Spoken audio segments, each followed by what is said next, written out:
be inde maɗa mi fuɗɗi Allah bangiɗo miɗo yusɓoya mi waɗi salatu salamu dow ɓurnaɗo takleba umroya Ahmad Sukaira juwindoyi catiɗi kadin oɗo noddoya dow julɓe marɓe bawɗe hijjugo suudu Ka'aba ta ngoytoya miɗo muya windugo yimre ngam jama'are julɓe pintoya ko mbi'aymi ma sakirawo keɓɗo bawɗe tiiɗu a hijjoya Islama men maharama dow kujejoyi bano filloya miɗo yiɗi mi limtoya kuje ɗen kadi an bo taska mandoya Seydago Allah laamiɗo goto wala mo o hawtoya Muhammadu bonelaɗo maako dole moy fuu yerdoya kadi bo a juuloya juule joyi suumay to yotti a suumoya to ni Allah hokkima jawdi bo zakka e wajibi ittoya hijjoy goɗon dow marɗo bawɗe yahago ta jaɓngegoya ɓe laati darrege dina joyi mi yeli wala ni ko luttoya ndeni Allah waɗi mi heɓi mi hijji ngimi hani mi walloya ngam no waɗi mi hangi mi yili mi ƴamtoyiga mi windoya kuje tilimde ɗe kani keɓɗo yahago Makka fu andoya Interplanet do walliti ndeni ha mi haɓɓoyi anniya Interplanet to yaari yimɓe hijju umra e aynoya hijjoɓe ɓen taɓe palja sakkonta woɓɓe maɓɓe majjoya Interplanet ɗon dari ngam yahaɓe hijju fu belnoya nonnon waɗoɓe umra fu so njahi to maɓɓe ɗo gettoya Interplanet ɗo hosoya jam ande ɗuɗɓe yahdoya hijju e umra ɓe ngasa yimɓe ko moye fu tawoytoya ɓe ɗo tindina hijjoɓe fuu kuuɗe ɗe kani ɓe kuwoya kuuɗe ɗe bonnata hijju bo ɓe ɗo gecca yimɓe ndaytoya nde mi fuɗɗi windugo tindinaɓe tawi e hani ɓe mballoya ndego tindinore nde tindinanmi walla yimɓe ɓe mandoya buttuli sappo e gelɗe mbindumi nden kadin boɗi jangoya dow wolwa mi jangiriɗi mi tampi yimgo bawoya audio mi jangi mi mottoyi video ga yimɓe fu ndaroya to piɗɗite noppi kadin keɗite ko motta waddoya Bismillah mon nanoye ko winda siwoya nden sakoya miɗo yiɗi mi matina min mi wona mi anduɗo paamoya to anan mi woofi hawolde am mi torima nder ɗam leltoya leltiri e nyeñal ta a tampina bindoyiɗo nden toya to a wi a bustan banda konde e darja maɗa e do'oya Assalamu aleykum bandiraɓe tedduɓe teddinteɓe sayo meɗen e jonde meɗen nde min gaddantawno fito mawɓingo bote kewɗe ha keɓɗo yahago hijju e umra ngam yiɗgo hoytinango on no kuuɗe ɗen dogguirte ni ɓawo windango on deftere no kijjata dow masaba Imam Malik nder fulfulde hande bo yeɓre sohlanide jahol hijju e umra Interplanet taskani on tindinore dow kuje ɗe tawete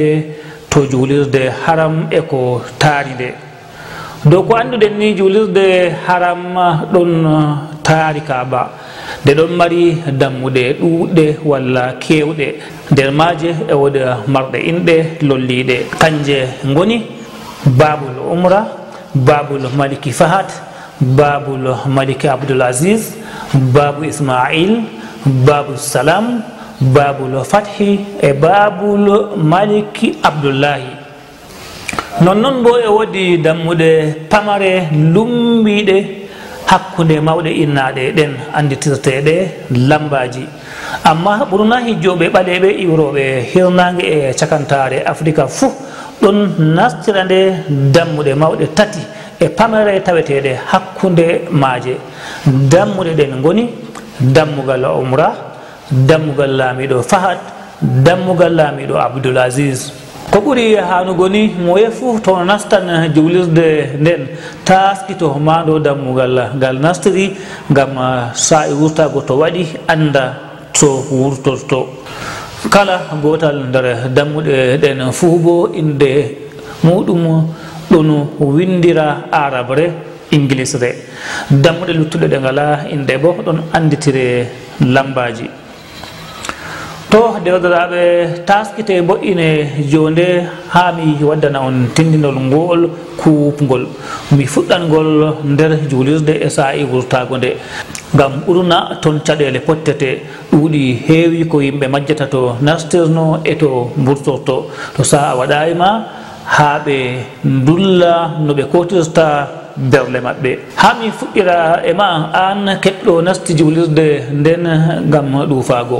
so tawi a nastiri gotal nder dammuɗe tati keeɗuɗe hirnage e fombina innaɗe goo so a hewti kaaba a fa'ira jungo ma ñaamo bange mahol juulirde nden hakkude babul maliki abdoul asis e babou salam a yi'an yiite cuuɗie ngeɗon fonani soɓɓudu suudu kaaba ndu hayre ɓalere tawete to muɗum ko nde laatake hayre nden yi'irtake koyi ɗum bo ngam ɗuɗugo jama'are yitde hebbago nde so a fondake e yiite cuuɗie goo toon tawafu fuɗɗete toon bo timminte ɓaawo timmingo tawafu sobi joweeɗiɗi e naafugo bange maqama ibrahim so a wurtoto say ngel na gitema a yi'an dammuɗe burtotoɗe goo ɓurna dammuɗe ɗen mawɗe kam fuu inɗe maaje ɗon mbinda to nder e yaasi juulirde nden ko luuti dammuɗe ɗiɗi kanje ngoni babou ismail e babou salam so a waɗan sa'yu hakkude safa e marwa bo ƴummago maqama ibrahim yahago babul fathi so a hakkili a yi'an laawol burtolgol ngol babou salam seyni inde dammugal nga'al windaka nder juulirde nden sey to a wurtake nden gi'a bindol ngol dow ko annduɗen ni suudu kaaba ɗon tawe nder luggere to iftirɗa fuu so a nastan juulirde nden hidde kewtandu a dirtoto so a wurtan bo a wa'itoto a suknama hutinirgo laawol gebbiwol walla jamdi ngabbirdi nannudi e ɓaargal ƴeengirgal ha nastugo e wurtago fuu so a wa'itake sey a ñoɗɗoro jungo ma ñaamo a fa'atondire safa a lumboto nder laawol jasgol mahagol yeeso ma toon so a tijjake a yi'an bindi kolloji fuɗɗode safa ɗin ɗiɗon bindira arabre inglisre yeeso ma seeɗa so a hakkili a yi'an tondire safa nden sey a towta a firlito a husita kaaba a haɓɓa anniya a janga ko jangete a waɗa do'aje ma a nanga laawol yahago marwa a yawna ha yawnete so a yottake marwa alima go'o so a lortake safa alima ɗiɗi ha a timminira so wi jeweɗiɗi to marwa ɓaawo timmingo kuuɗe safa e marwa ɗen so a yiɗi a tokkoro laawol ngol a waɗirno sha'yu goo ha a hewto wurtorde a ɗakkoro bange laawol ngol ngam hisgo ɓornotirgo e waɗoɓe sha'yu so a fandake e safa a cuɓa kadi ko ɓurata yahanugo ma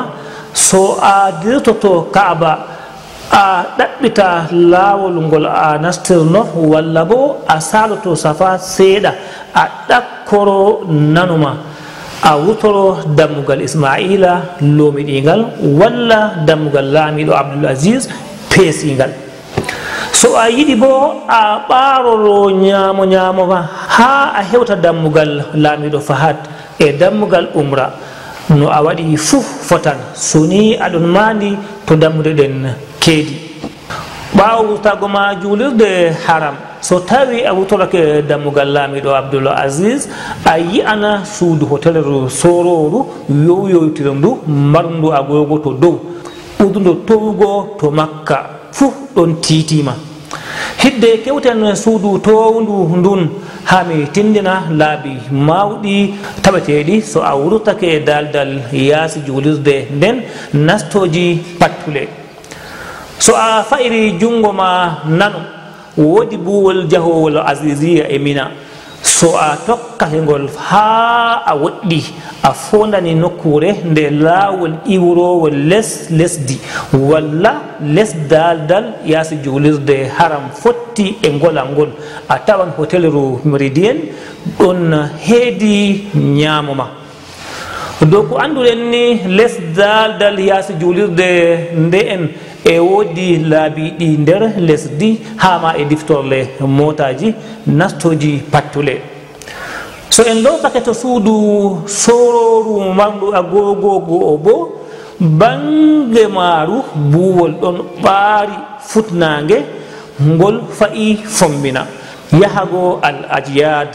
so a tokkake ngol ha ragare suudu towndugo a hewtoto nokkure wonde nde laawol gonngol iwri to dow feƴƴiti ngola ngol yeeso toon a yi'an fottirde e laabi tawetede titanta hôtelleru wondu towndu marndu inde ilaful mashair ɓaɗotirndu e al rayyan hôtel to nokkure nden e woodi diftorle motaji mawɗi andiraɗi bos walla bisji so a taskiti toon to riftorde heedandema jungo ñaamo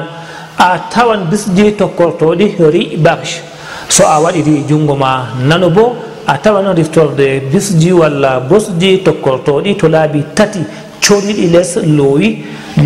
ɗin ɗiɗi kam fuu nastorde maji ɗon gi'e walla ɗon ƴeewe so a ɗon dari nder riftorde nden laawol tataɓol bo ƴeewatake sey to a fa'iri jungo ma ñaamo ha a woɗɗi lortenma to suudu towndu marndu agogogo fahin to becce suudu ndun titaniɗe juulirde haram woodi nokkuje biddorle walla tastorle ɗe rewɓe e worɓe marɗe mandorɗe ɗeɗe anditirte puɗɗiren tindingo widdorde worɓe nde lamba tati marde ñiɓalo towngo nastirtengo jamdi gabbirdi walla laawol gebbi gebbiwol ko waɗi en tindinayi biddorle ɗe lamba go'o walla lamba ɗiɗi tastorle innaɗe ɗen ɗe ɗon tawe dow buwol yahago al ajiyada ɗe ɗon goɗɗotiri be daldal ngal ngam noon waɗi ɗe bolwanaka non ha fahin so a raari bange widdorde lamba tati nde worɓe tawetende ɗakki suudu towndu go'o jungo ma ñaamo e woodi babal waɗgo nangarɗam e yargo ndiyam pewɗam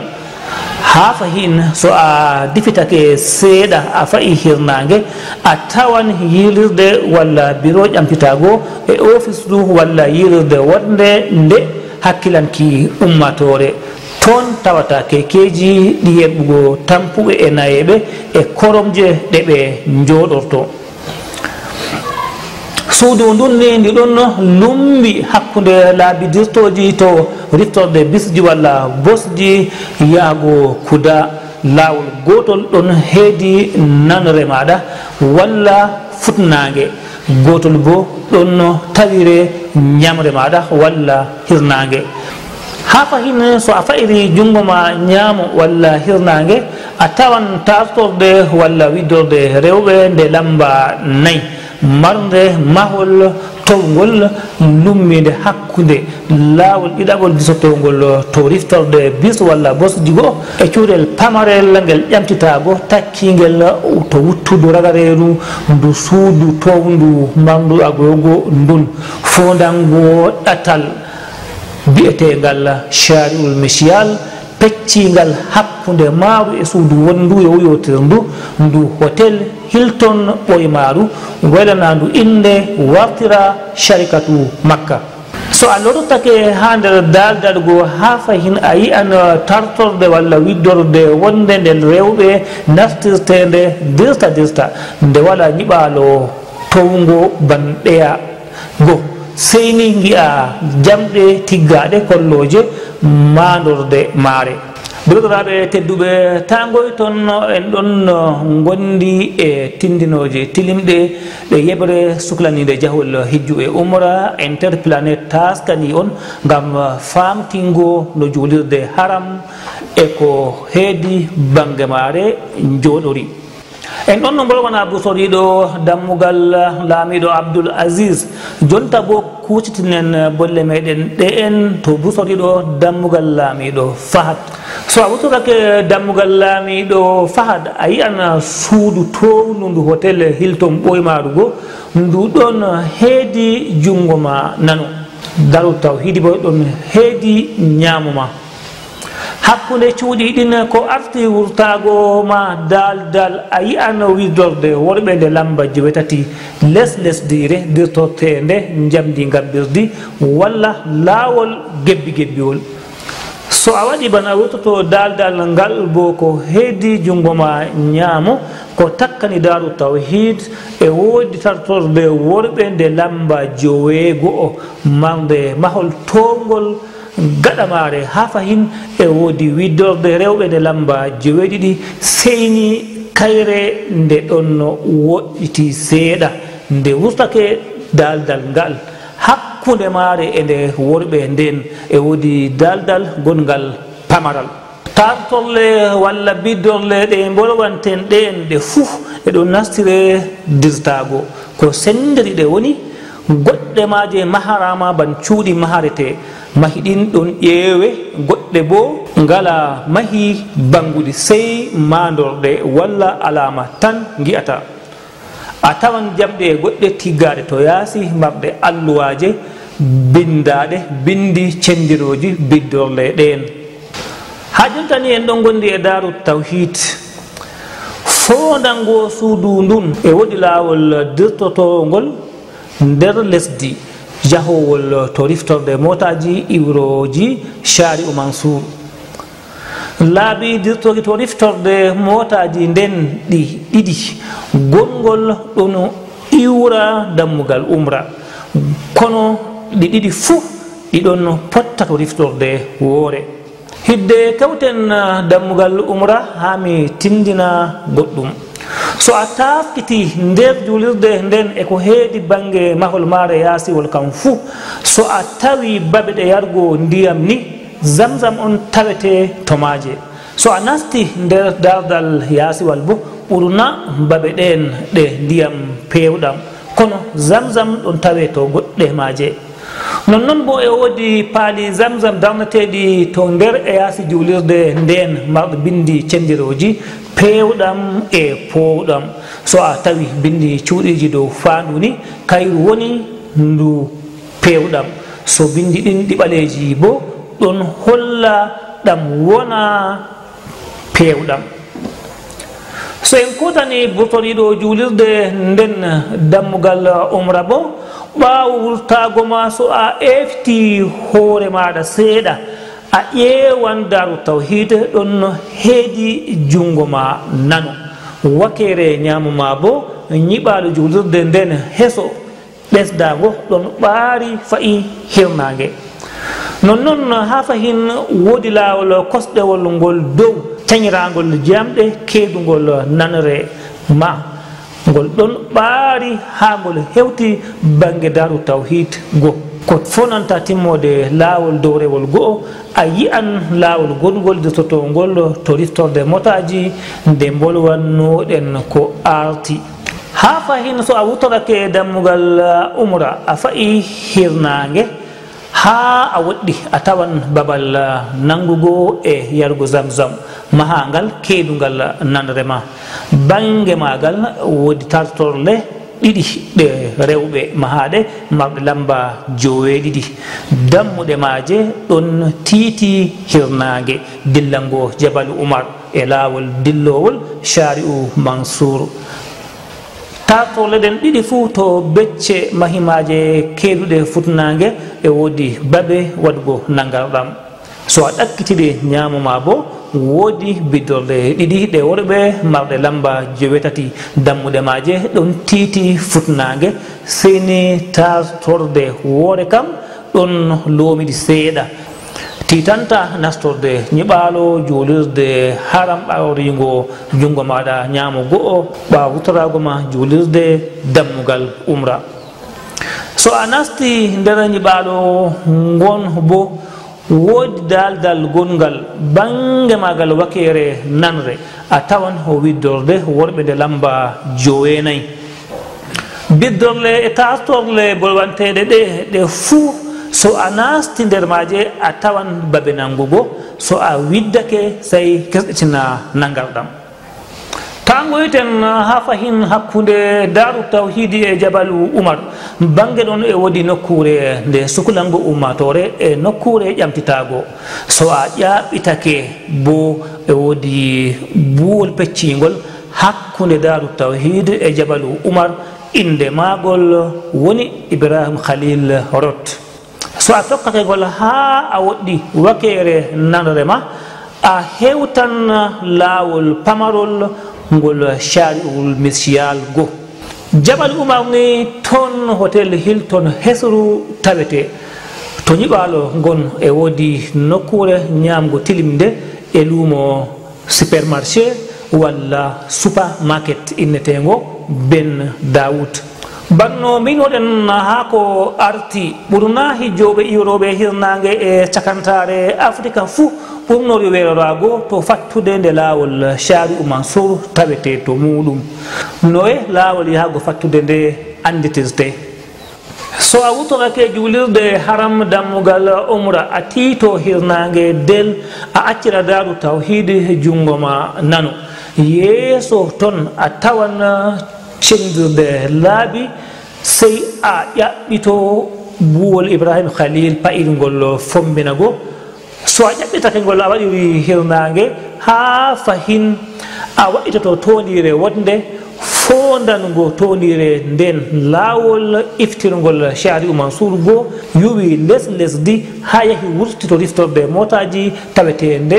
les daldal yaasi julirde haram go ɓawo so a waɗitake tondire nden a nangiditirawal ko heedi jungo ma ñaamo a yi'an saare compagnie njiɓalo nde belladen yeeso ma toon ha fahin jungo ma nano e ñaamo fuu woodi cuuɗi geeyirɗi inneteɗi kantiji bange lawol ngol yeeso toon seeɗa ha fahin a tawan juulirde belladen ɗon heedi jungo ma nano so a salake ha a hewti nirgal lawol ɗum woɓɓe mbiyata katarko toon ɗatal Shari'u Mansour go seldi wakere ñamre bange laabi ɗin ɗiɗi fuu bo e wodi cuuɗi geeyirɗi walla kantiji so a fayi yeeso toon bo a tawan juulirde Ben Hassan ɗon heedi jungo ma nan en bolwanino jamdi ngabbirdi ha ko arti noye ndi wayi noye ndi ngabbirte jamdi ngabbirdi ndi bolwanten hutinirori to lamtarki ni ko ndeye ndi ɗon yirlo ndi ɗon mari bo laabi gebbiji gotol dirtorgol gotol ba'itorgol noni ngabbirte bo so a timtake ndi sey taskita ndiwa kulol e kafal fuu nder ɓernde maɗa mbata hakkilo bo ɗum ta ngabbirandi gabgabtol ndi do e ɓurɗum hoygo ni a yi'an gebbi dariɗi e dilloji bursoji les wurdere wonde ɗiɗon caalo yeeso maɗa sey efta kusigal maɗa gotal jowa dow gebbol artugol wurtago nden tokkina ɗiɗaɓal bo jawna ha tokkingo ɗiɗaɓal goo so na non mbaɗɗa fuu a tarsinto a do'o nonnon bo e woodi jamɗe goɗɗe ɗe ɗon pondani becce maɗa ngoori ngirlori ngoori bo daridi sey jowa jungo maɗa dow ngirlori ndin ta tamdu hawtu daridi e ngirlori bo so a waɗi noon ndi foɗete ndi do'e to a jippoto bo a yiyan gebbi dariɗi yeeso maɗa dilloji garan nasta les dariɗi goo sey ƴefta kosgal maɗa gotal jaaɓa dow darigol go'ol jawna ittugo kosgal ko arti dillowol go'o nasta les darigol so na noon a fergoto jamdi ndin so a hakkilay ndi nawne dewadiraɓe tedduɓe keñtoroɗen e ko keɓɗen dow tindinoje ɗe yeɓere jahol hijju e umra Interplanet taskani en ngam andingo no julirde haram e ko heedi bange mare njoɗori. Giɗɗo famtugo walla famgo fito kuupugo dow kuuɗe hijju e umra fuu ɗaɓɓita deftere no kijjirta dow mashaba imam Malik nder fulfulde nde Sharno Halawani Qalun hoorejo Interplanet windi. Gonde ɓe Interplanet ha jahale moɗon ɗe hijju e umra fuu nonnon bo e jahale ɗe gilla ferwere on mbawana sodugo ticket ko biye walla ɗeregi nastugo piroje ɗi ɓurna jahale fuu to Interplanet jawe tawndaɗe. ɗisorde Interplanet mawde ɗon tawe to fattude cinga nde gallure Yaoundé dow lawol jahowol lumo tingeje bange commissariat 8e ɗakki hôtel Massaw Palace. Téléphone 953 29 29 30 walla 953 10 lisal bertuwa 992 99 honde nayi duwala 992 capanɗe jeenayi honde kutaba 992 capanɗe tati 29 bagno 994 capanɗe 95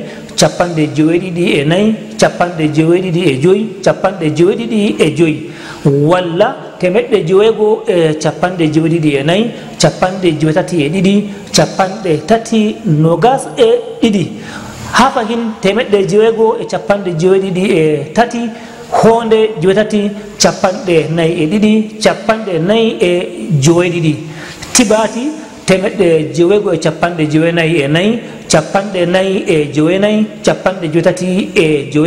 42 maiganga 992 capanɗe joweego e joyi ngawde 994 capanɗe 42 garwa 992 capanɗe honde joyi walla 993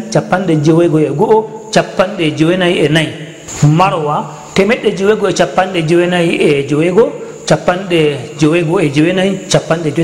capanɗe binduɗo e jannguɗo dewdirawo moɗon Ahmadou Soukayraju. Téléphone 995 capanɗe 92 email